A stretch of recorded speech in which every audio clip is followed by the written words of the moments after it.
Picture this. You are sitting at your kitchen table, dunking a chocolate chip cookie into a cold glass of milk. It feels normal. It feels wholesome. But if you actually stop to think about what you are doing, it is deeply, deeply weird. You are drinking the biological fluids of a giant, pregnant cow. But it gets so much weirder than that, because biologically speaking, that glass of milk is actually a highly evolved 300-million-year-old cocktail of antibacterial sweat. To understand why mammals produce milk, we have to travel back 300 million years, long before the dinosaurs. Meet your ancient ancestor, the synapsid. They look like a bizarre crossover between a bald dog and an oversized iguana.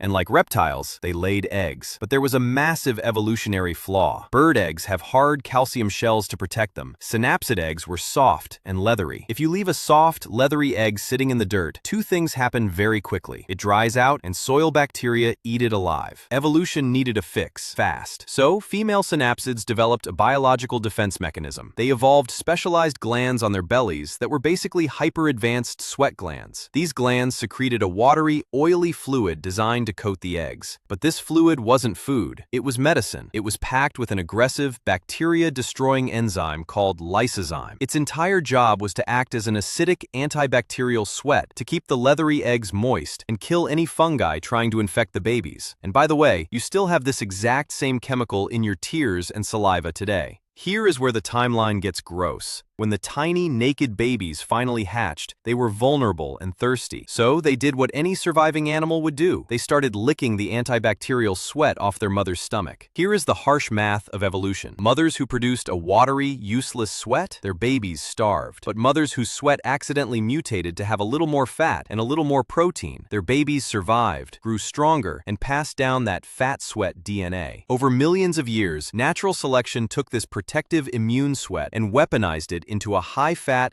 calcium-loaded superfood. But here is the craziest part. For millions of years, early mammals didn't even have nipples. Nipples are a surprisingly modern invention. For most of mammalian history, mothers just oozed this thick, white fluid directly through the pores on their chest and stomach, like a sweaty gym workout, and the babies just lapped it out of her fur. If you think that sounds like science fiction, just look at the platypus. The platypus is a living fossil. To this day, they still lay eggs, they still don't have nipples, and they still sweat milk directly through their abdominal skin for their babies to drink. The modern conclusion: nipples only evolved millions of years later because mammals realized that pumping this complex fluid directly into a baby's mouth was vastly more hygienic than making them lick it out of a dirty patch of fur. So, the next time you pour a splash of milk into your morning coffee, take a second to appreciate the sheer insanity of evolution. You aren't just drinking a farm beverage, you are drinking the highly mutated, life-saving reptile sweat that kept your ancestors alive.